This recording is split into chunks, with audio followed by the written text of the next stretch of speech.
Nagpanggap na balot vendor ang binatang bilyonaryo upang mahanap ang tunay na magmamahal sa kanya. Pero nakilala niya ang isang magandang dalaga na tindera sa palengke. Magandang araw sa inyo mga kaserye. Ngayon ay buklatin natin ang panibagong pahina na naglalaman ng paksang pag-angat mula sa hirap.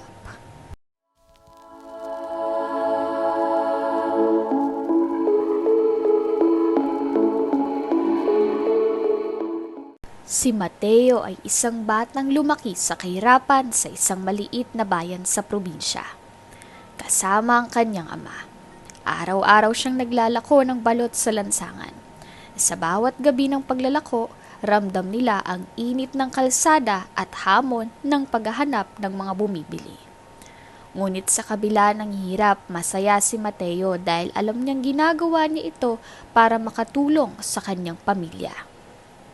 Anak, tandaan mo hindi sa yaman nakikita ang halaga ng tao. Madalas sabihin ng kanyang ama habang binibilang ang kakaunting kita nila sa araw na iyon. Ang sipag, tiyaga at tamang pag-iisip ang mag-aangat sa atin.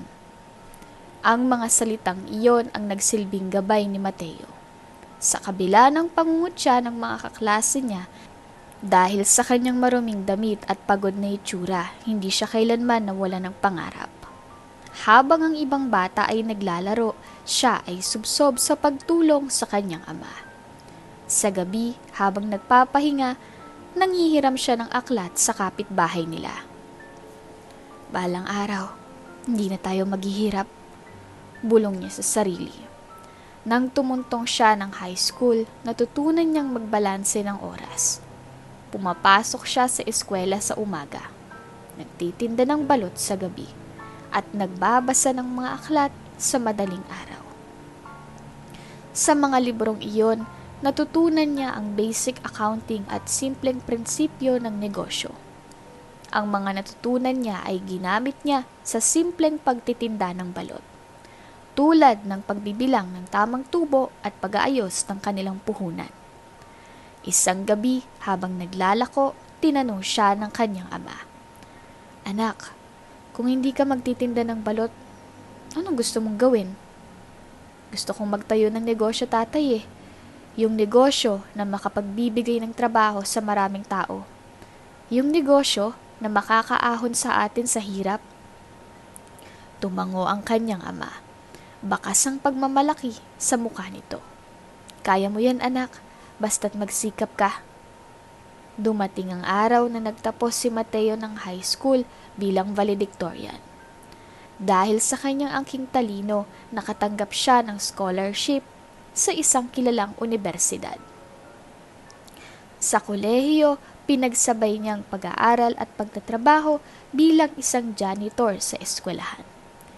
Kahit pagod na pagod, hindi siya kailanman tumigil. Sa wakas, nagtapos siya ng kursong business management bilang summa cum laude. Nang araw ng kanyang graduation, lumapit siya sa kanyang ama na may hawak na medalya. Tay, para sa'yo to. Sabi niya habang niyayakap ang ama. Mahal na mahal kita, anak. Sagot ng kanyang ama habang lumuluha.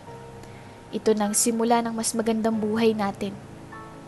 Matapos magtapos, agad siyang nakahanap ng trabaho sa isang maliit na kumpanya. Sa loob lamang ng ilang buwan, napansin ng kanyang mga boss ang kanyang husay at dedikasyon. Mabilis siyang na-promote. Ngunit hindi nagtagal ay nagdesisyon siyang umalis upang tuparin ang kanyang pangarap, ang magtayo ng sariling negosyo.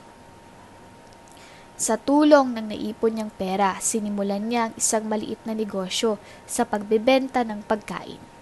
Sa una, napakahirap. Minsan ay halos walang bumibili. Pero hindi siya sumuko. Ginamit niya ang kanyang kaalaman sa marketing at stratehiya upang makilala ang kanyang produkto. Unti-unting nakilala ang kanyang negosyo dahil sa kalidad ng mga produkto nito. Habang lumalago ang kanyang negosyo, natutunan ni Mateo ang kahalagahan ng pagtutulungan. Kumuha siya ng mga empleyado mula sa kanilang barangay upang mabigyan sila ng trabaho. Sa loob ng ilang taon, lumaki ang kanyang kumpanya. Nagbukas siya ng mga bagong sangay sa iba't ibang probinsya. Sa bawat tagumpay, hindi niya nakalimutang balikan ang kanyang pinagmulan. Anak, sobrang proud ako sa'yo. Wika ng kanyang ama nang minsang bumisita ito sa bagong opisina ni Mateo. Hindi lang ikaw ang nakatulong sa atin, kundi pati na rin sa maraming tao.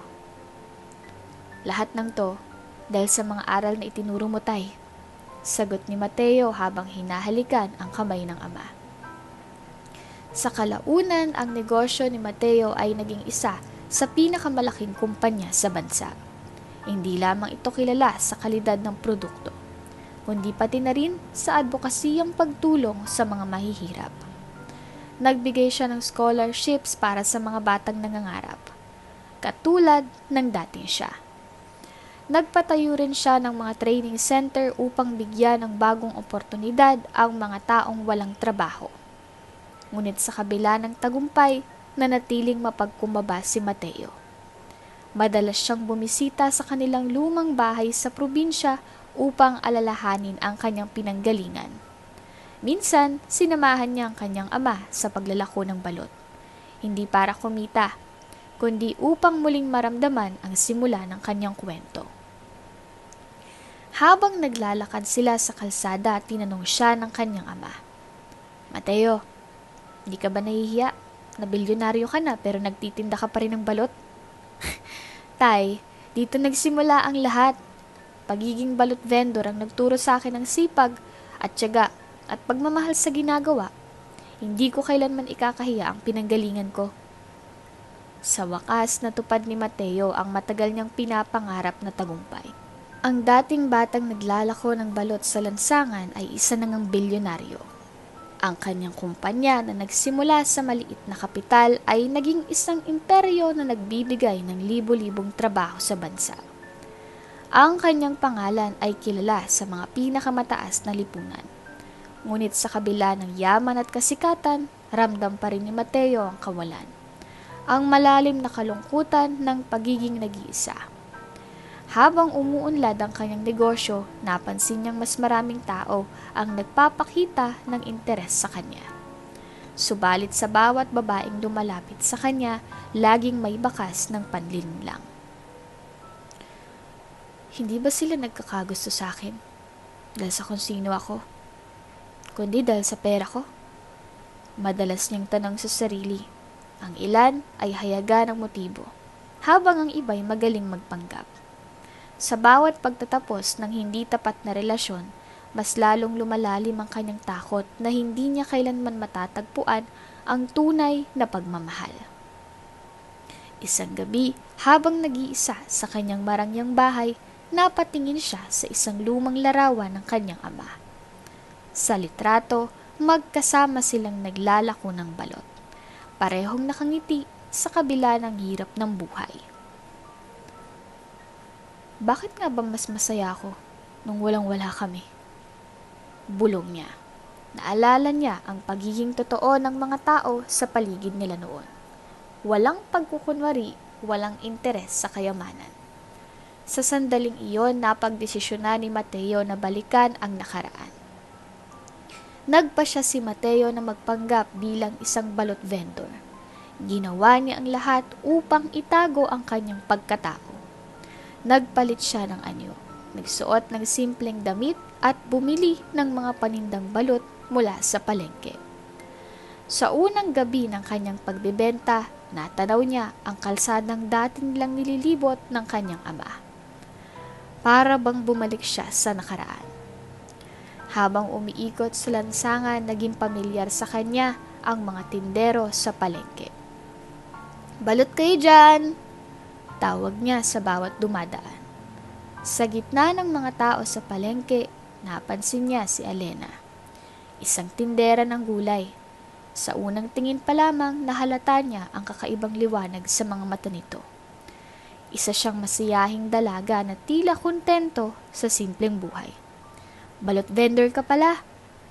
Bati ni Alena nang makita si Mateo na tumigil sa tapat ng kanyang pwesto. Oo, ikaw naman, gulay ang negosyo mo? Oo, pero hindi ko negosyo to. Trabaho lang para makatulong sa pamilya. Mula sa simpleng palitan ng salita, unti-unting nabuo ang kanilang pagkakaibigan. Madalas dumadaan si Mateo sa pwesto ni Alena. Hindi lamang para bumili ng gulay, kundi para makipagkwentuhan. Sa tuwing nag-uusap sila, natutuklasan niya ang higit pa sa ganda ng dalaga. Ang pagiging mabait nito, masipag at maaalalahanin. Hindi nagtagal, naging malapit silang dalawa. Bakit kaya palagi kang dito bumibili? Biro ni Alena isang araw habang tinutulungan siya ni Mateo na mag-ayos ng mga gulay. Siguro kasi masarap kang kausap. Hindi ko alam kung bolero ka o seryoso pero salamat ha. Sa mga sumunod na araw, naging bahagi na ng buhay ni Mateo ang araw-araw na pagdaan kay Alena. Sa palengke, ang kanilang tawanan at kwentuhan ay parang bumubuo ng sariling mundo. Si Mateo na bihirang makahanap ng tapat na kausap ay natagpuan ang kanyang kanlungan kay Alena. Sa kabila ng kanyang pagiging bilyonaryo, naramdaman niyang simpleng ligaya na matagal niyang hinahanap. Ngunit habang tumitibok ang kanyang puso para sa dalaga, nagsimulang bumalik ang kanyang pangamba. Ano kayang mangyayari kapag nalaman ni Alena ang totoo niyang pagkatao? Paano kung magbago siya? Tanong niya sa sarili. Paano kung hindi niya ako matanggap? Isang hapon habang nag-aayos ng panindang gulay si Alena, nilapitan siya ni Mateo. May maitutulong ba ako? Tanong niya. Wala na, salamat. Natapos ko na rin naman. Pero kung gusto mo, samahan mo na lang ako magmerienda mamaya. Magaan ang bawat sandali nila. Sa simpleng karinderya kung saan sila madalas magmerienda. Mas napapalapit si Mateo kay Alena. Unti-unti natutuklasan niyang mga pangarap ng dalaga na makahanap ng mas maayos na trabaho, na matulungan ang kanyang pamilya at na balang araw ay magkaroon ng sariling negosyo. Alam mo, Alena, hahanga talaga ang kahit sino sa'yo. Hindi ka lang masipag may mabuti kang puso. Napatingin si Alena kay Mateo at ngumiti. Ikaw naman, masyado mo akong pinupuri. Isa lang naman akong simpleng tindera. Hindi totoo yan. Kung nakita mo lang sa sarili mo, dyan sa mga mata ko, maiintindihan mo kung bakit kita hinahangaan. Tumahimik si Alena. Ngunit sa kanyang puso, naramdaman niyang tapat na intensyon ni Mateo. Hindi niya lubos maunawaan. Ngunit tila may espesyal sa binatang ito na kakaiba sa lahat ng nakilala niya. Habang lumalalim ang pagkakaibigan nila, lalong nahuhulog ang loob ni Mateo kay Alena. Sa bawat sandali nilang magkasama, pakiramdam niya'y nagiging mas masaya ang buhay niya. Ngunit alam niyang hindi niya maitatago ang kanyang lihim magpakailanman. Kailangang malaman ni Alena kung sino siya talaga. Isang gabi habang pauwi si Mateo, napaisip siya. Darating ang araw na kailangan kong sabihin sa kanya ang totoo. Pero paano kung magbago ang tingin niya sa akin? Matatanggap kaya niya ako? Sa kabila ng lahat ng takot, alam niyang darating ang tamang oras. Para kay Mateo, mas mahalaga na maging totoo siya sa taong unti-unti nang nagiging mahalaga sa kanyang buhay. Ngunit ang tanong na bumabagabag sa kanya ay kapag nalaman ni Alena ang katotohanan. Mananatili pa kaya ito sa kanyang tabi? Sa araw-araw na pagpunta ni Mateo sa palengke, naging bahagi na ng kanyang buhay ang pagtambay sa pwesto ni Alena. Hindi niya inakala na ang simpleng tindahan ng gulay ay magiging kanlungan ng kanyang puso. Sa bawat araw, unti-unti niyang natuklasan ang iba't ibang aspeto ng pagkatao ng dalaga. Ang pagiging masipag nito, ang walang pag-aalinlangang pagmamahal sa kanyang pamilya, at ang pagiging kontento sa buhay sa kabila ng mga hamon. Isang hapon habang abala sila sa pagbibilang ng mga natitirang gulay, napangiti si Mateo sa kwento ni Alena. Alam mo ba, nagtapos ako ng accounting sa universidad, pero hindi ko akalain na gulay pa lang kahaharapin ko araw-araw. Natatawang sabi ni Alena. Oh, ba't hindi mo tinuloy ang trabaho bilang accountant? Tanong ni Mateo habang inaabot ang basket ng gulay. Walang nag-hire. Pero ayos lang, kahit hindi ko nagagamit ang pinag-aralan ko, nakakatulong naman ako sa pamilya ko. Basta't may pagkain sa mesa at masaya ang pamilya ko, ayos na ako. Nagulat si Mateo sa kasimplihan ng sagot nito. Hindi niya maiwasang humanga. Iba ka talaga, Alena. Hindi ka tulad ng ibang tao na palaging naghahanap ng higit pa sa buhay. Sabi niya. Napatingin si Alena sa kanya at ngumiti. Ikaw, Mateo, bakit mo napiling magtinda ng balot? Ba't hindi ka maghanap ng ibang trabaho? Napahinto si Mateo. Alam niyang hindi niya maaaring sabihin ng totoo. Simple lang Gusto kong mabuhay ng tahimik. Hindi naman kailangan ng engranding trabaho para maging masaya. Sagot niya. Pilit na itintago ang tunay niyang kwento. Sa bawat araw na magkasama sila, mas lalo pang napapalapit si Mateo kay Alena. Minsan, dinadala niya ang dalaga sa parke tuwing gabi. Simpleng lakad lang pero pakiramdam niya ay espesyal ang bawat sandali. Habang naglalakad sila, madalas silang mag-usap tungkol sa kanilang mga pangarap. Kung magkakaroon ka ng pagkakataon, ano ang unang gagawin mo? Tanong ni Mateo habang ibinibigay ang isang bungkos ng bulaklak na kinuha niya sa gilid ng daan. Siguro magtatayo ko ng maliit na negosyo. Baka pwede ako magtayo ng tindahan ng mga produktong organic. Sagot ni Alena habang tinitingnan ng bulaklak. Ikaw, Mateo, ano naman ang pangarap mo? Napaisip si Mateo. Para bang nais niyang sabihin na ang pangarap niya ay magpatuloy sa mga sandaling ito kasama si Alena. Ngunit hindi niya kayang sabihin iyon. Siguro, gusto ko lang ng payapang buhay. Yung simpleng masaya. Tumango si Alena at ngumiti. Mukhang pareho tayo ng pangarap. Sa kabila ng kasiyahan nila, alam ni Mateo na hindi niya maitatago ang katotohanan. Madalas, habang magkasama sila ni Alena, naiisip niya ang posibleng mangyari kapag nalaman nito ang totoo niyang pagkatao. Paano kung magbago siya? Paano kung hindi niya ako matanggap? Tanong niya muli sa sarili. Ngunit sa kabila ng takot, mas pinili niyang namnamin ang bawat sandali kasamang dalaga. Isang gabi habang nagpapahinga sila sa isang upuan sa parke, nagtanong si Alena. Mateo, napansin ko lang, parang marami kang iniisip lagi. Ayos ka lang ba? Napatingin si Mateo sa dalaga at pilit na ngumiti. Wala naman. Minsan lang iniisip ko, kung hanggang kailan kaya ganito kasaya ang buhay. Kahit anong mangyari, Mateo, basta't masaya ka, masaya rin ako. Sagot ni Alena. Nang marinig iyon, parang tinamaan ng kidlat ang puso ni Mateo. Mas lalo siyang nahulog sa dalaga. Ngunit kasabay nito, lalo ring tumindi ang kanyang takot. Alam niyang darating ang araw na hindi niya maiiwasang sabihin ang totoo. Sa kabila ng mga pag-aalala ni Mateo, mas pinili niyang mag-focus sa kasalukuyan. Sa tuwing bumibili siya ng gulay kay Alena, lagi siyang may dalang merienda para sa dalaga.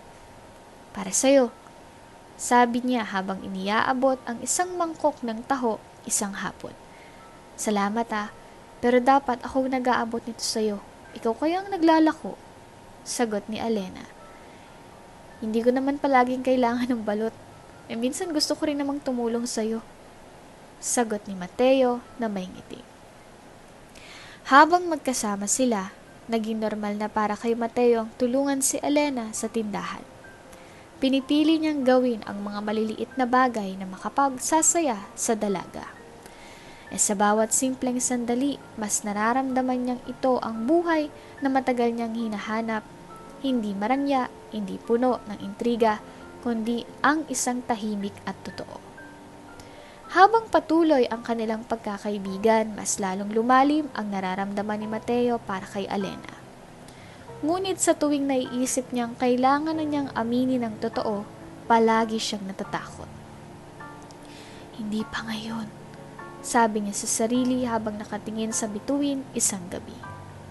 Sa kabila ng kanyang pag-aalinlangan, alam niyang hindi niya kayang mawala si Elena. Kaya't mas pinili niyang namnamin ang bawat sandali kasama ito, na parang wala ng iba pang mahalaga. Sa tuwing magkasama sila, ramdam niyang simpleng ligaya na hindi kayang ibigay ng kahit anong kayamanan. Elena, tawag niya minsang naglalakad sila pauwi. Salamat ha, salamat kasi nandyan ka palagi. Tumingin si Elena sa kanya habang nagtataka. Bakit ka nagpapasalamat? Ikaw nga tong laging nandito para sa akin. Kasi sa dami ng tao sa mundo, ikaw lang nagpaparamdam sa akin na totoo pa rin ang pagmamahal at pagkakaibigan. Ngumiti rin si Elena. Ikaw din naman, Mateo. Salamat ha, kasi hindi mo ko iniwan kahit minsan. Sa bawat araw na magkasama sina Mateo at Elena, lalong tumitibay ang kanilang samahan. Ang simpleng pagkakaibigan na nagsimula sa mga kwentuhan sa palengke ay naging pundasyon ng isang espesyal na relasyon. Ngunit sa puso ni Mateo, alam niyang hindi niya kayang itago ang kanyang tunay na pagkatao magpakailanman. Ang kaba at takot na baka magbago ang pakikitungo ni Elena kapag nalaman ng totoo ay patuloy na gumugulo sa kanyang isipan. Sa kabila nito, pinili niyang masabi ang lahat.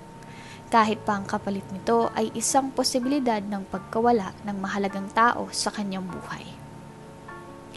Isang gabi matapos ang maghapong pagtitinda ng balot, inimbitahan ni Mateo si Elena na kumain sa malapit na karinderya. Simple ang lugar, pero sapat na upang magkaroon sila ng tahimik na oras na magkasama.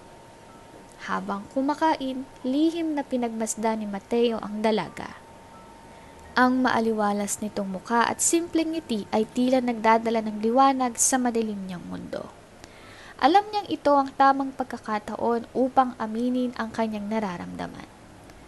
Elena, panimula ni Mateo habang pilit iniipon ang lakas ng loob. Napatingin si Elena sa kanya. May bahagyang pagtataka, ngunit puno ng pag-unawa sa mga mata nito. May gusto sana ako sabihin sa'yo. Ano yun, Mateo?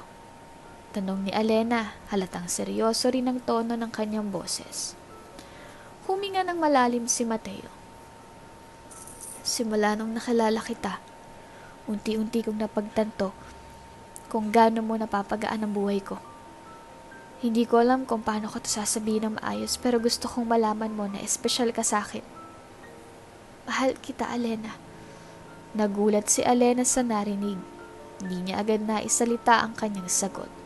Ngunit ang mga mata niya ay puno ng emosyon. Ramdam ni Mateo ang tensyon habang hinihintay ang tugon. Tugon ng dalaga. Mateo, wika ni Elena matapos ang ilang sandali. Di ko inaasahan to, pero aaminin ko mahal din kita. Laking tuwa ni Mateo sa narinig. Hindi niya inasahan na magiging ganoon kadali ang pag-amin ng kanilang damdamin. Sa gabing iyon, opisyal na silang naging magkasintahan. Ang simpleng relasyon na nabuo mula sa kanilang pagkakaibigan ay nagbigay kay Mateo ng saya na matagal na niyang hindi naramdaman. Sa piling ni Elena, tila naging buo ang kanyang pagkatao.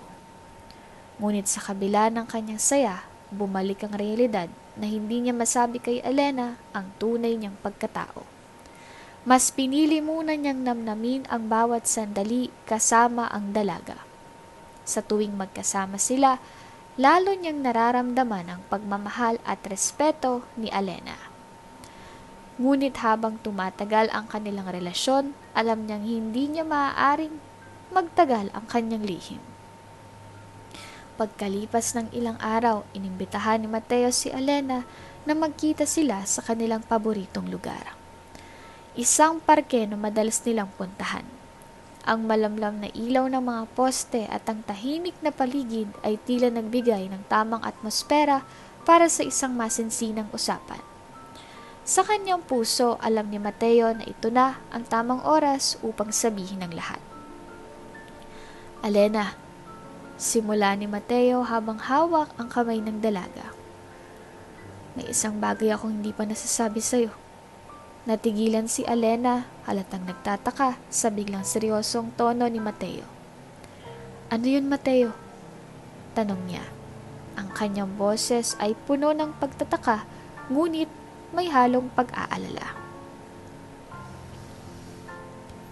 Huminga ng malalim si Mateo, pilit nilalabanan ang kaba. Alena, hindi ako simpleng balot vendor tulad ng iniisip mo. Tumigil siya ng ilang sandali bago itinuloy ang kanyang sinasabi. Isa akong bilyonaryo. Ang ginagawa kong pagtitinda ay bahagi lamang ng desisyon kong magpanggap para malaman kung sinong magmamahal sa akin ng totoo. Sa mga salitang iyon, nanlaki ang mata ni Alena. Ang pagkabigla ay malinaw na makikita sa kanyang mukha. Tumahimik siya. Tila iniisip ang narinig. Hindi maikakaila ang gulat sa kanyang ekspresyon. Ngunit walang anumang salita ang lumabas mula sa kanyang bibig. Samantala, si Mateo ay nakaupo na lamang. Tila naghihintay ng hatol mula sa dalaga. Ang kanyang puso ay tila tumitibok ng napakabilis. Alena, alam kong mahirap tong paniwalaan. Pero lahat ng sinabi ko sa iyo ngayon tungkol sa sarili ko, bukod sa pagiging balot vendor ay totoo. Lahat ng nararamdaman ko para sa iyo totoo. Nanatiling tahimik si Alena. Sa loob niya, hindi niya alam kung anong mararamdaman. Gulat, pagdududa, o simpleng pagbigla lamang. Hindi niya inasahan na ang lalaking minahal niya ng buong puso ay may tinatagong ganitong malaking lihim. Bakit mo to ginawa? Tanong niya sa wakas. Ang kanyang boses ay mahinahon ngunit puno ng emosyon. Ginawa ko to dahil takot akong mahalin lang ako ng tao dahil sa yaman ko. Sagot ni Mateo. Takot akong mawalan ng koneksyon sa mga taong totoo. Pero ikaw, Alena, ikaw ang nagbigay sa akin ng dahilan para maniwala na may mga taong tunay na magmamahal kahit wala akong yaman. Sa gitna ng katahimikan, napabuntong hininga si Alena. Hindi pa rin niya alam kung ano ang isasagot. Ngunit sa kanyang puso, alam niyang mahal niya si Mateo. Ang pagiging totoo ng binata at ang pagmamahal nito ang nagbigay sa kanya ng dahilan upang manatili. Ngunit kaya niya bang tanggapin ang katotohanan iyon? Habang naghihintay si Mateo, tila tumigil ang oras. Ang kaba at takot na nararamdaman niya ay mas matindi kaysa sa kahit anong negosyo o desisyong hinarap niya noon. Sa sandaling iyon, alam niyang nasa kamay ni Alena ang kinabukasan ng kanilang relasyon. Matatanggap pa kaya siya nito o tuluyan ng magbabago ang lahat? Nanatiling tahimik si Alena habang nakatingin kay Mateo. Hindi niya maikakaila ang gulat sa kanyang mga mukha.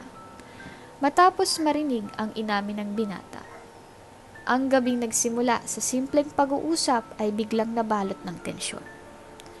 Sa loob ni Mateo, tila isang malakas na drum ang tibok ng kanyang puso. Ang mga kamay niya ay pawisang nakapatong sa mesa habang hinihintay ang magiging reaksyon ng dalaga.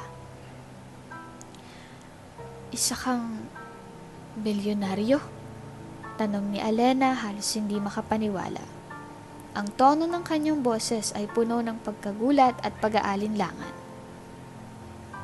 Tumango si Mateo. pilit pinapakalma ang sariling damdamin. Oo, Alena, sabi niya ng may buong katapatan.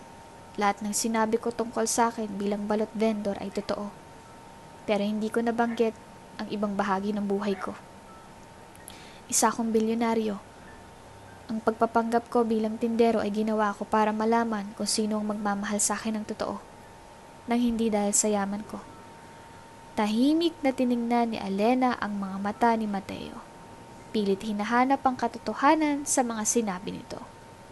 Sa kabila ng kanyang pagkabigla, may bahagi ng kanyang puso na nagsasabing totoo ang intensyon ni Mateo.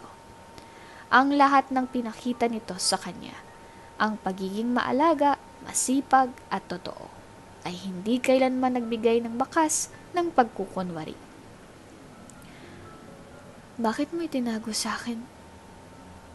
Tanong ni Alena.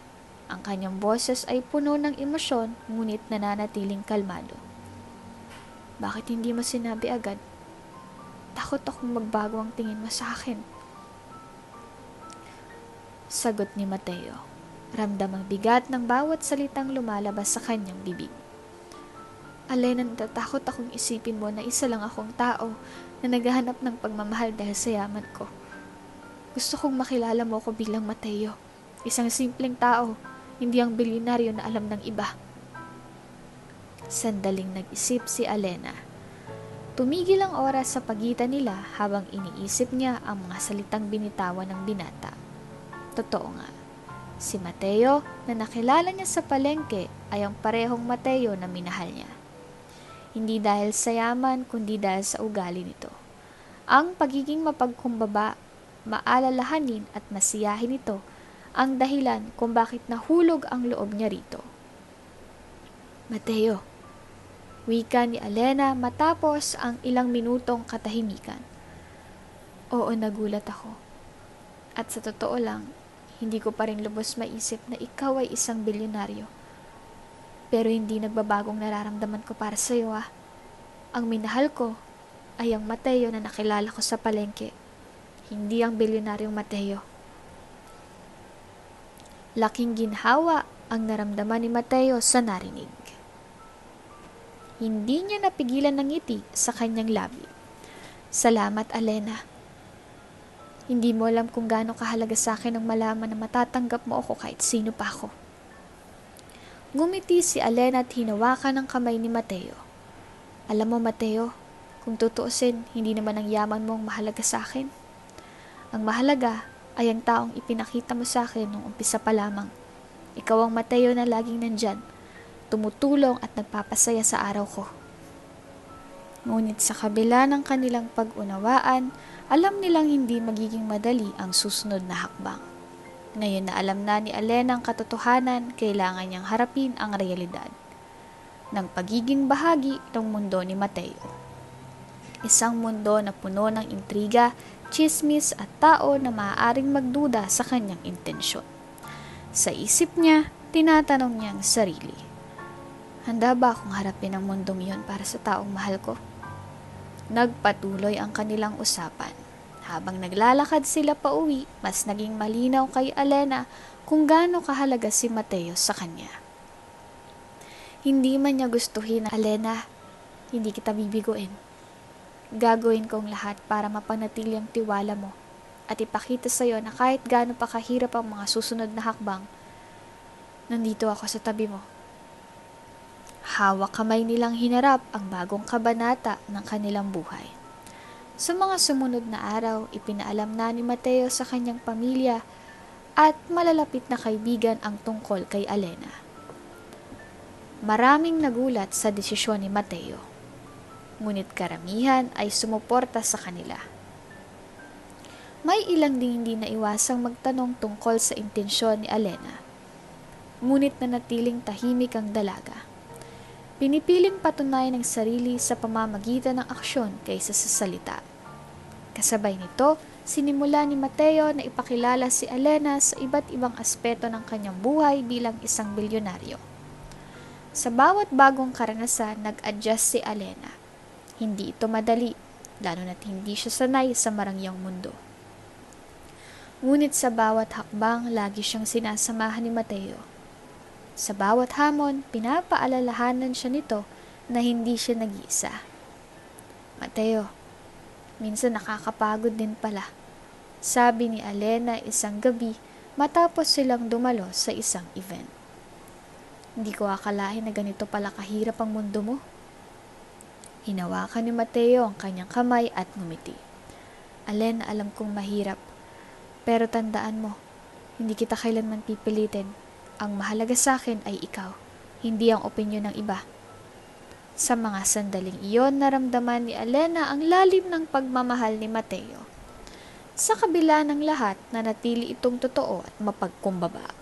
Katulad ng simpleng tindero ng balot na una niyang nakilala. Sa huli, nagpasya silang harapin ang bagong kabanata ng kanilang buhay ng magkasama. Hindi nila iniisip ang mga hamon na maaaring dumating, kundi ang pagmamahalan at tiwalang nagbubuklod sa kanila. Sa bawat araw, patuloy nilang pinapatibay ang kanilang relasyon. Pinipiling alagaan ang isa't isa kahit gaano pa kahirap ang daan. Alena, sabi ni Mateo habang nakatingin sa malayo. Hindi ko alam kung anong mangyayari bukas, pero isang bagay ang sigurado ako. Ikaw ang gusto kong makasama habang buhay. Mateo, pareho tayo ng nararamdaman. Sagot ni Alena. Kahit anong dumating, basta't magkasama tayo, alam kong kakayanin natin. Magkahawak kamay. Tinanggap nila ang lahat ng mga aring dumating. Isang pagsasamang puno ng pagmamahalan at tiwala. Sa kabila ng mga hamon na naghihintay sa gabing iyon, naisip nila ang totoo. Totoo nilang kayamanan ay hindi ang pera o tagumpay, kundi ang kanilang pagmamahalan. Matapos ang pag-amin ni Mateo at ang pagtanggap ni Alena, nagsimula na ang bagong kabanata ng kanilang relasyon. Ngayon na alam na ni Alena ang tunay na pagkatao ni Mateo, mas lumalim ang kanilang ugnayan. Subalit kasabay ng pagmamahalan ay ang hamon na maipakilala si Alena bilang bahagi ng buhay ni Mateo. Isang mundo na malayo sa kanyang nakasanayan. Bagamat puno ng saya ang kanilang mga unang araw, ramdam ni Alena ang bigat ng bagong mundong kanyang papasukan. Isang araw, inanyayahan ni Mateo si Alena na samahan siya sa isang maliit na pagtitipon na dadaluhan ng ilan sa mga kaibigan at kasosyo nito sa negosyo. Hindi ito marangyang event, ngunit sapat upang makita ni Alena ang kakaibang aspeto ng buhay ni Mateo. Habang nag-aayos sa harap ng salamin, hindi maiwasang kabahan ni Alena. Suot niya ang simpleng dress na binili niya mula sa palengke. Para sa kanya, sapat na ito. Ngunit sa isip niya, tama bang ganito ang itsura ko? Para sa mundo nila? Pagdating nila sa venue, agad na naramdaman ni Alena ang bigat ng atensyon mula sa mga bisita. Ang mga tingin na tila sinusukat ang bawat kilos niya ay hindi nakaligtas sa kanyang mga mata. Habang ipinapakilala siya ni Mateo, maayos namang tinanggap siya ng karamihan. Ngunit hindi maikakailang may mga bulong sa likod. Ito pala ang kasintahan ni Mateo? Narinig niyang tanong ng isang babaeng nakangiti, ngunit halatang may halong pagdududa ang tono. Pagkatapos ng event, habang sakay sila ng kotse pauwi, napansin ni Mateo ang pananahimik ni Alena. Sa loob ng sasakyan, hawak niya ang kamay ng dalaga habang nagmamaneho. May iniisip ka ba? Tanong ni Mateo. Ramdam ang pag-aalala sa boses nito. Napabuntong hininga si Alena bago sumagot. Mateo, alam kong ginagawa mong lahat para maipakita mo sa akin ang bahagi ng buhay mo. Pero, hindi ko mapigilan ang pakiramdam na hindi ako nababagay sa mundo mo. Sila, parang napakalaya nila sa akin. Agad namang sumagot si Mateo. Mahigpit na hinawakan ang kamay ng dalaga. Alena, Wala akong pakialam sa iniisip ng ibang tao. Mahalaga sa akin ay ikaw. Ang mundo ko ay magiging mundo mo, pero hindi kita pipilitin kung hindi ka pa handa. Isa-isang hakbang lang tayo. Ang sinabi ni Mateo ay nagbigay kay Alena ng kakaibang lakas ng loob. Alam niyang hindi magiging madali ang lahat. Ngunit may tiwala siya kay Mateo. Sa loob-loob niya, gusto niyang patunayan hindi lamang sa iba, kundi pati na rin sa sarili niya na kaya niyang maging karapat-dapat sa mundo ng taong mahal niya. Sa mga sumunod na linggo, sinimula ni Alena na maghanda. Sa tulong ni Mateo, natutunan niyang mag-adjust sa mas formal na mga setting.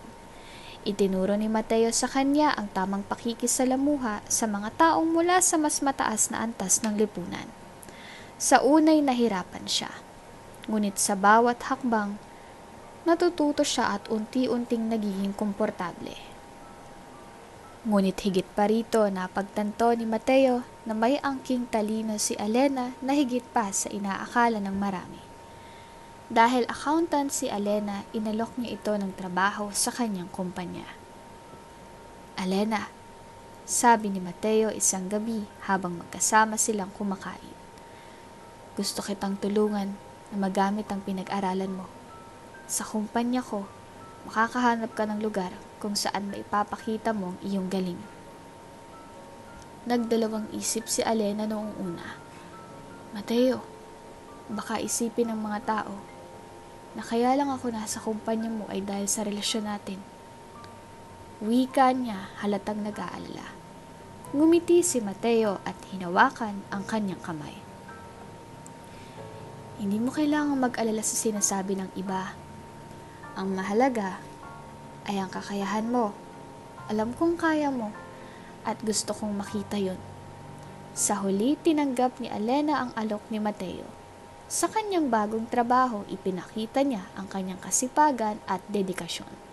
Hindi nagtagal, kinilala siya ng mga empleyado bilang isang profesional na maaasahan. Sa bawat proyekto na kanyang hinawakan, pinatunayan niya ang kanyang galing. Ang mga dating nagduda sa kanya ay unti-unting natutong respetuhin siya. Bagamat hindi naging madali ang pagsisimula ni Alena sa mundo ni Mateo, naging masaya siya sa kanyang bagong papel sa buhay ng binata. Hindi dahil sa marangyang buhay na iniaalok nito, kundi dahil naramdaman niyang mas lumalalim ang kanilang pagmamahalan. Natutunan niyang yakapin ang bagong mundong kanyang ginagalawan, ngunit nanatili ang kanyang pagiging totoo sa sarili. Isang gabi habang magkasama silang dalawa sa beranda ng bahay ni Mateo, tahimik silang nag-usap. Ang tanawin ng mga bituin sa kalangitan ay tila nagpapagaan ng bigat ng kanilang mga dinadala. "Mateo, di ko akalain na mararating kong ganitong buhay. Pero alam mo kung anong natutunan ko?" "Oh, ano yun?" tanong ni Mateo nakangiti habang tinitingnan ng dalaga. "Na ang pagmamahalan natin ay hindi nakabatay sa estado ng yaman. Hindi mahalaga kung bilyonaryo ka ba o tindero ng balot. Ang mahalaga ay nandito tayo para sa isa't isa, sa hirap at ginhawa," sagot ni Alena. "Nabubulol ka pa. Siguro kinikilig ka, no?" "Hoy, hindi, no." Napangiti si Mateo at hinila ang kamay ni Alena. "Alena, ikaw ang dahilan kung bakit nararamdaman kong kumpleto ang buhay ko. Ang yaman at tagumpay ay walang halaga kung wala ka sa tabi ko. Kaya salamat dahil tinanggap mo ako kahit ano pang nakaraan ko." Hawak kamay nilang pinagmasdan ang kalangitan, puno ng pag-asa para sa kanilang hinaharap. Sa gabing iyon, mas lalong napatunayan ni Alena na ang pagmamahalan nila ay hindi kailanman nakabatay sa estado o yaman, kundi sa pagtitiwala at suporta sa isa't isa. Habang unti-unting nagiging bahagi si Alena ng mundo ni Mateo, dumaan sila sa maraming pagsubok na tila sinusukat ang kanilang pagmamahalan. Ang buhay sa mundo ng mga mayayaman ay hindi naging madali para kay Alena. Ang intriga, inggit at mapanuring tingin ng mga tao sa paligid ay naging bahagi ng kanyang araw-araw na buhay. Gayunpaman, pinili niyang manatiling matatag. Alam niyang mahal siya ni Mateo at iyon ang nagsilbing lakas niya. Isang araw habang abala si Elena sa kanyang trabaho bilang accountant sa kumpanya ni Mateo, napansin niya ang kakaibang tingin ng ilang empleyado. Sa umpisa hindi niya ito pinapansin. Ngunit nang tumagal, narinig na niya ang mga bulong sa likod niya. Siya ba talagang nobya ni Sir Mateo? Di ba tindera lang siya dati? Bagamat sinusubukan niyang huwag pansinin ang mga negatibong komento, hindi niya maiwasang masaktan. Sa mga tahimik na sandali, tinatanong niya ang sarili kung tama ba ang desisyon niyang pumasok sa mundo ni Mateo. Sa kabila ng lahat, nananatili siyang kalmado. Alam niyang ang pagmamahal ni Mateo ang pinakamahalagang bagay sa kanya. Samantala, hindi lingid kay Mateo ang mga nangyayari. Napansin niyang bigla ang pananahimik ni Elena sa mga sumunod na araw. Kaya't isang gabi, habang kumakain sila sa kanilang paboritong restaurant, tinanong niya ito. Elena, may problema ba? Parang ang lalim ng iniisip mo. Napabuntong hininga si Elena bago sumagot. Mateo, hindi ko na lang sana papansinin. Pero ramdam ko ang tingin ng ibang tao eh. May mga nagsasabi na hindi ako nababagay sa'yo. Minsan di ko maiwasang magtanong sa sarili ko, karapat dapat ba talaga ako sa'yo? Halata sa mukha ni Mateo ang pagkabigla. Hindi niya inaasahan na mararamdaman ni Elena ang ganitong pagdududa sa sarili.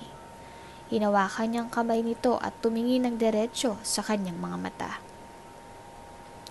Elena, sabi niya ng mariin ngunit puno ng pagmamahal.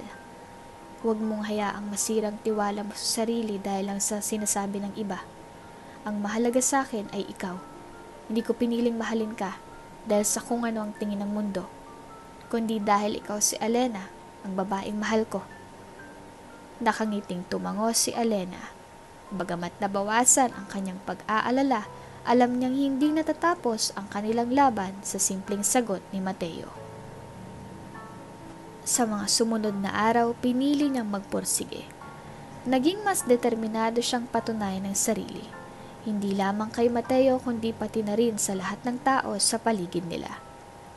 Sa opisina, ginamit ni Elena ang kanyang talino at dedikasyon upang maipakita ang kanyang kakayahan.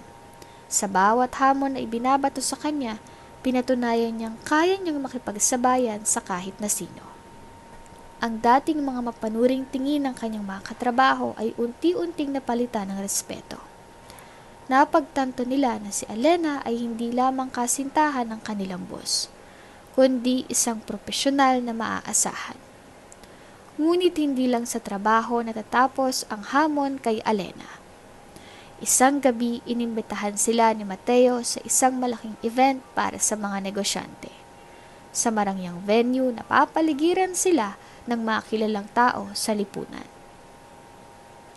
Habang masaya nilang inililibot ang lugar, isang babae mula alta sosyedad ang lumapit sa kanila, si Sabrina, isang dating kasosyo ni Mateo sa negosyo. Ay walang pag-aalinlangang lumapit at binaliwala si Elena. Mateo, hindi ko akalain na bababa ka sa ganitong level. Ang nobya mo bang pinili mo dahil gusto mong may bago sa buhay mo? Bago pa man makasagot si Mateo, biglang nagsalita si Elena. Oo, ako ang pinili niya. At hindi ko kailangang ipaliwanag ang sarili ko sa'yo. Sabi niya ng buong tapang.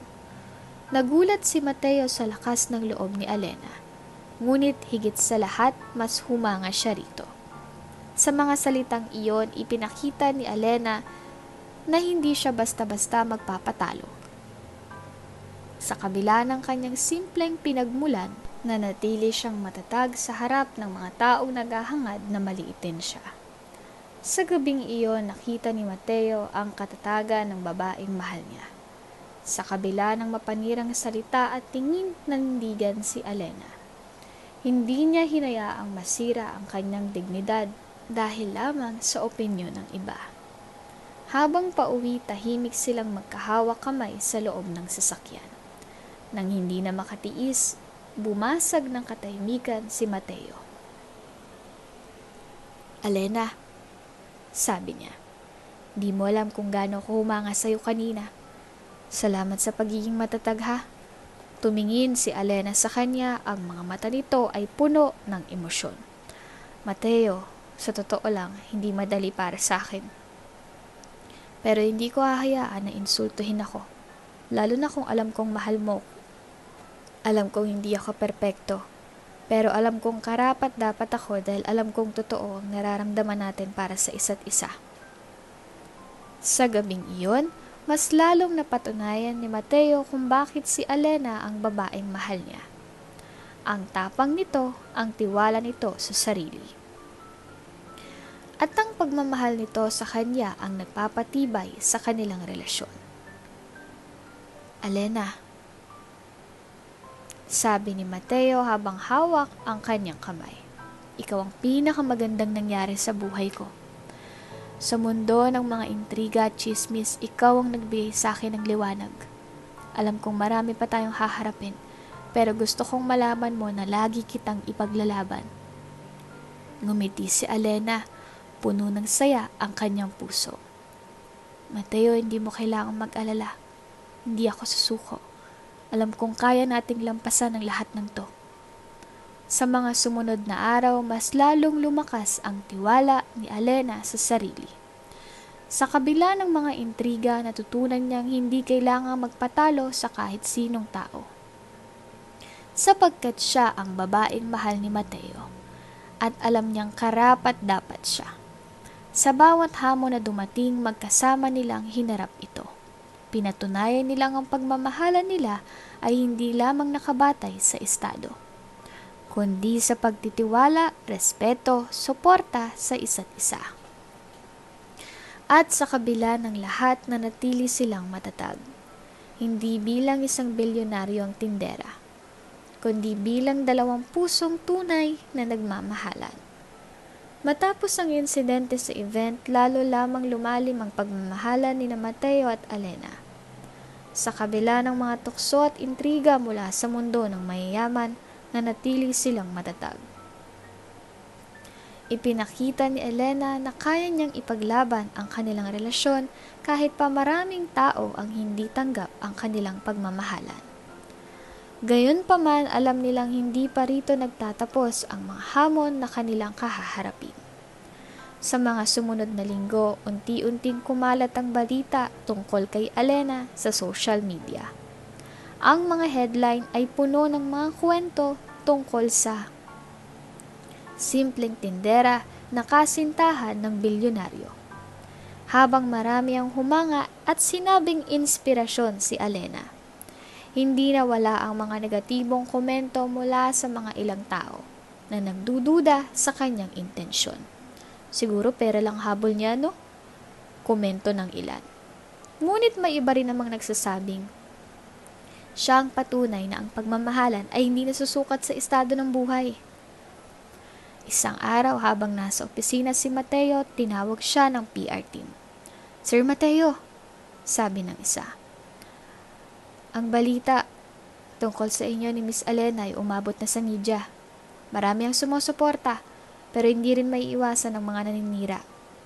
Kailangan natin itong tugunan ng maayos upang mapanatili ang reputasyon ng kumpanya." Napaisip si Mateo. Alam niyang ang balitang ito ay hindi lang nakakaapekto sa kanyang negosyo, kundi pati na rin sa pribadong buhay ni Alena. Ayaw niyang madamay ang dalaga sa gulo ng kanyang mundo. Ngunit alam niyang hindi nila maaaring iwasan ang ganitong sitwasyon. "Ayusin natin to, pero wag nating i-pressure si Alena. Hayaan natin siyang magdesisyon kung paano niya gustong harapin to," sagot niya. Samantala si Alena ay abala sa kanyang trabaho sa opisina. Alam niyang maraming mata ang nakatingin sa kanya. Hindi niya maiwasang maramdaman ang pressure ng sitwasyon, ngunit pinilit niyang huwag magpaapekto. Isang araw nalaman niyang nais siyang kapanayamin ng ilang kilalang mamahayag. Sa una, nagdalawang isip siya. Handa na ba ako? Tanong niya sa sarili. Kinagabihan habang magkasama sila ni Mateo, inilabas niya ang kanyang saloobin. Mateo, sabi niya, alam kong hindi madali ang sitwasyon natin ngayon. Pero naisip ko, kailangan kong harapin to.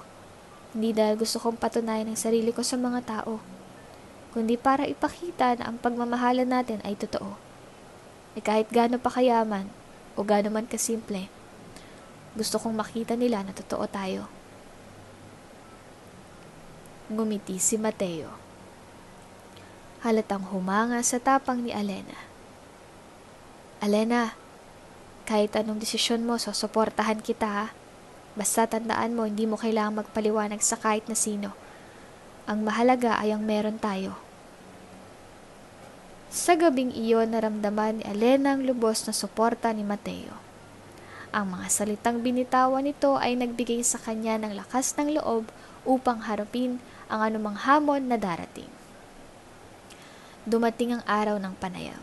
Sa harap ng kamera, eleganteng naupo si Alena. Ang kaba ay hindi maikakaila, ngunit pinilit niyang maging kalmado. Isa-isang tinanong siya ng mga mamamahayag tungkol sa kanyang relasyon kay Mateo. Maraming nagtataka kung paano nagtagpo ang landas niyong dalawa. Tanong ng isang mamamahayag. Ngumiti si Alena at sumagot. Simple lang, nagtagpo kami sa palengke. Isa akong tindera ng gulay at siya naglalako ng balot. Hindi ko alam na bilyonaryo siya noon. Ang mahalaga sa akin ay ang taong nakilala ko. Si Mateo na laging totoo at mapagmahal. Hindi ka ba na-intimidate sa mundo niya? Sa una, oo. Pero na-realize ko, ang yaman o estado ay hindi sukatan ng isang tao. Ang mahalaga respeto, tiwala at pagmamahal na totoo. Ang sagot ni Alena ay mabilis na naging headline sa social media. Maraming taong humusga. Maraming tao ang humanga sa kanyang tapang at katapatan. Totoo pala talaga siya, sabi ng ilan. Ang mga naninira sa kanya ay unti-unting nanahimik, habang mas marami pa ang sumuporta sa kanila. Matapos ang magtagumpay ng panayam ni Alena, unti-unting bumalik sa normal ang kanilang buhay. Marami ang humanga sa tapang at katapatan ng dalaga. Mula sa pagiging ordinaryong tindera, naging inspirasyon si Alena sa maraming tao. Hindi lamang siya nagbigay ng pag-asa sa mga gaya niyang nagsisikap, kundi nakuha rin niyang respeto ng mga tao sa paligid, kabilang ang mga kasamahan sa kumpanya ni Mateo. Sa kabila ng mas kalmadong sitwasyon, alam nilang hindi pa rito nagtatapos ang mga hamon. Isang araw, kinausap ni Mateo ang kanyang mga board members tungkol sa ideyang gawing opisyal na bahagi ng kumpanya si Alena. Hindi lamang bilang accountant, kundi bilang isa sa mga executive. Alam niyang may kakayahan si Alena at gusto niyang mas makita pa nito ang kabuuang operasyon ng negosyo. Ngunit tulad ng inaasahan, hindi lahat ay sumang-ayon. Mateo, sabi ng isa sa mga matagal ng miyembro ng board, sigurado ka ba sa desisyon mo? Alam kong mahal mo si Alena pero hindi ba't masyado pang maaga para bigyan siya ng ganoong responsibilidad? Baka isipin ng iba binibigyan mo siya ng espesyal na pagtrato. Tahimik si Mateo ngunit matatag ng sumagot. Hindi ko naman ginagawa to dahil mahal ko siya. Ginagawa ko to dahil nakita ko ang kakayahan niya. Nakita ko kung paano siya magtrabaho at mag-isip. Alam kong may magagawa siyang malaki para sa kumpanya. Bagamat may pag-aalinlangan ng ilan, sa huli pumayag din sila. Sa kondisyong kailangang patunayan ni Alena ang kanyang sarili sa unang 3 buwan. Nang ibinalita ito ni Mateo kay Alena, hindi siya natakot. Sa halip, mas na-inspire pa ang kanyang mga nasa paligid na siyang ipinakita ang kanyang galing. Mateo, sabi ni Alena habang nakahawak sa kamay nito. Salamat sa tiwala mo pero hindi mo kailangan ipaglaban ako sa kanila. Hayaan mo kong patunayan ang sarili ko na kaya ko. Sa mga sumunod na buwan, ipinakita ni Alena ang kanyang dedikasyon at husay sa trabaho. Hindi naging madali para sa kanya ang pag-a-adjust, lalo na't maraming proyekto ang kailangang asikasuhin. Pero sa bawat hamon na dumating, ginamit niya ang kanyang karanasan at kaalaman upang masolusyonan ang mga problema. Ang mga dating nagdududa sa kanya ay unti-unting napalitan ng respeto, hanggang sa kinilala siya bilang isang maaasahang leader sa kumpanya. Habang abala si Alena sa trabaho, si Mateo naman ay hindi rin nakalimot na ipakita ang kanyang suporta. Madalas siyang sorpresahin ng mga simpleng bagay, pagdala ng pagkain sa opisina, paghatid pa uwi, o minsan ay maikling mensahe lamang para ipaalam na lagi siyang nariyan. Sa kabila ng kanilang abalang schedule, sinisigurado nilang may oras sila para sa isa't isa. Isang gabi matapos ang matagumpay na pagsasara ng isang malaking proyekto, inimbitahan ni Mateo si Alena sa isang dinner date. Ang kanilang hapunan ay simple ngunit espesyal. Isang tahimik na lugar kung saan malaya silang mag-usap at magplano para sa hinaharap. Alena, sabi ni Mateo habang hinahawakan ang kamay ng dalaga. Di ko mapaliwanag kung gaano kita kamahal. Alam kong hindi naging madali ang lahat para sa atin, pero nagpapasalamat ako na nandito ka pa rin sa tabi ko. Ngumiti si Alena at tumingin sa mga mata ni Mateo. Mateo, ikaw ang dahilan kung bakit ako nagpapatuloy. Sa bawat hamon na hinaharap natin, ikaw ang nagbibigay sa akin ng lakas. Salamat kasi hindi mo ako binitawan. Habang tumatagal ang kanilang pag-uusap, biglang tumayo si Mateo mula sa kanyang upuan. Hinugot niya mula sa kanyang bulsa ang isang maliit na kahon at lumuhod sa harapan ni Alena. Sa sandaling iyon, tila tumigil ang oras. Ang mga mata ni Alena ay nanlaki.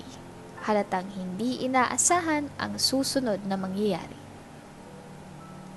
Alena, marami na tayong pinagdaanan. Alam kong hindi laging madali ang lahat. Pero napatunayan mo sa akin na ikaw ang babaeng gusto kong makasama habang buhay. Will you marry me? Halos maluha si Alena sa sobrang saya. Sa una, hindi siya nakapagsalita. Tinitigan niya si Mateo na halatang kinakabahan habang naghihintay ng sagot. Sa wakas, ngumiti si Alena at may luha sa kanyang mga mata nang sabihin ang pinakahihintay ni Mateo. Yes, Mateo, oo. Papakasalan kita. Sa gabing iyon, tuluyan nang naselyuhan ang kanilang pagmamahalan. Ang simpleng tindera ng gulay at ang dating balot vendor ay naging bilyonaryo at nagtagpo sa ilalim ng bituin. Puno ng pag-asa para sa kanilang hinaharap. Hindi nila iniisip ang mga hamon na maaaring dumating. Dahil alam nilang ang kanilang pagmamahalan at tiwala sa isa't isa ang magdadala sa kanila sa tagumpay. Habang magkahawak kamay silang naglalakad pa uwi mula sa restaurant, tumingin si Mateo kay Alena. Alena, salamat sa pagtitiwala mo sa akin. Hindi ko maipapangako na magiging perpekto ang lahat. Pero ipapangako ko na gagawin ko ang lahat para mapasaya ka. Tumigil si Alena at hinarap si Mateo. Mateo, hindi ko rin alam kung anong hinaharap ang naghihintay sa atin. Pero isang bagay ang sigurado ako. Hanggat magkasama tayo, kakayanin natin ang lahat. Sa ilalim ng kalangitan, nagsimula silang magplano ng kanilang kinabukasan. Hindi bilang dalawang magkaibang tao mula sa magkaibang mundo, kundi bilang dalawang pusong pinagbuklod ng pagmamahalan at tiwala. Sa gabing iyon, natutunan nilang higit sa yaman o estado, ang tunay na kayamanan ay ang pag-ibig na kanilang ibinabahagi. Pagkalipas ng ilang buwan, dumating ang araw na pinakahihintay ni Mateo at Alena, ang kanilang kasal. Ang simpleng tindera at ang dating naglalakong balot vendor na naging bilyonaryo ay magtatali na ng kanilang pangako sa isa't isa. Sa kanilang kasal, pinili nilang gawing simple ngunit puno ng pagmamahalan ang seremonya. Sa halip na magdaos ng marangyang selebrasyon, nagpasya silang idaos ito sa probinsya kung saan lumaki si Mateo, malapit sa lugar kung saan sila unang nagkakilala. Ang simbahan ay pinalamutian ng mga bulaklak mula sa hardin ng pamilya ni Elena, at ang mga bisita ay binubuo ng kanilang malalapit na kaibigan, pamilya at ilang empleyado ng kumpanya. Habang naglalakad si Elena papunta sa altar, lahat ng mata ay nakatuon sa kanya. Sa kanyang suot na simpleng puting damit, para siyang diwata. Ngiti ang bumalot sa kanyang mukha, ngunit hindi maikakaila ang luhang bumagsak mula sa kanyang mga mata. Hindi niya inaasahang makararating siya sa puntong ito, kasama ang lalaking mahal niya at tapat na nagmahal sa kanya. Si Mateo, na nakatayo sa harap ng altar, ay hindi mapigilang mapaluharin habang pinapanood si Elena. Para sa kanya, ang araw na ito ay hindi lamang tungkol sa kasal. Ito ay tagumpay ng kanilang pagmamahalan. Isang relasyon na hindi bumigay sa intriga, tukso at hamon ng buhay. Nang magtagpo ang kanilang mga mata, alam nilang pareho na ang kanilang pagmamahal ay totoo at walang alinlangan. Sa harap ng pari, nagpalitan sila ng mga pangako. "Elena," sabi ni Mateo habang hawak ang kamay ng dalaga, "pangako ko na sa lahat ng hamon ng buhay, lagi akong nasa tabi mo. Hindi dahil sa anuman kundi dahil mahal kita. Higit pa sa anumang yaman o tagumpay na mayroon ako." "Mateo," sagot ni Elena, "pangako kong sa bawat tagumpay at kabiguan, ako ang magiging kakampi mo. Mahal kita dahil ikaw ang Mateo na nakilala ko. Simple, mapagmahal at totoo." Matapos ang seremonya, ang simpleng handaan ay ginanap sa isang open field malapit sa simbahan. Ang mga pagkain ay mga lokal na luto mula sa kanilang probinsya. At ang mga tugtog ay masayang musika mula sa banda ng komunidad. Walang marangyang dekorasyon, ngunit ramdam ang init ng pagmamahalan at suporta mula sa mga bisita. Sa kalagitnaan ng selebrasyon, tumayo si Mateo at nagbigay ng isang mensahe. "Ang kwento naming dalawa ay hindi tungkol sa yaman at tagumpay. Ito ay kwento ng pagmamahalan na pinanday ng tiwala, respeto at simpleng pangarap. Maraming salamat sa lahat ng naniniwala sa amin. Ngayon, ako at si Elena ay magsisimula ng bagong kabanata bilang mag-asawa, puno ng pag-asa at pagmamahal." Ang gabi ay nagtapos sa isang sayawan sa ilalim ng bituin. Si Elena at Mateo, magkahawak kamay, ay nagsayaw sa gitna ng mga bisita. Habang pinapanood sila ng lahat, ramdam ang tunay na kasiyahan na nakabalot sa paligid. Para sa kanila, ang gabing iyon ay hindi lamang isang kasal, kundi isang simbolo ng tagumpay ng tunay na pagmamahalan. Simula noon, pinagsama nilang hinarap ang buhay. Si Elena ay patuloy na nagtrabaho sa kumpanya, habang si Mateo ay nagpatuloy sa kanyang misyon na tumulong sa iba. Hindi nila kinalimutan ang kanilang pinagmulan at nanatiling mapagkumbaba sa kabila ng tagumpay. At sa dulo ng lahat, napatunayan nila na ang tunay na yaman ay ang pagmamahalan na walang hinihinging kapalit. At iyon ang pinakamatagumpay nilang kwento. Dito ko na nga po isasara ang kabanatang pinamagatang Pag-angat mula sa hirap.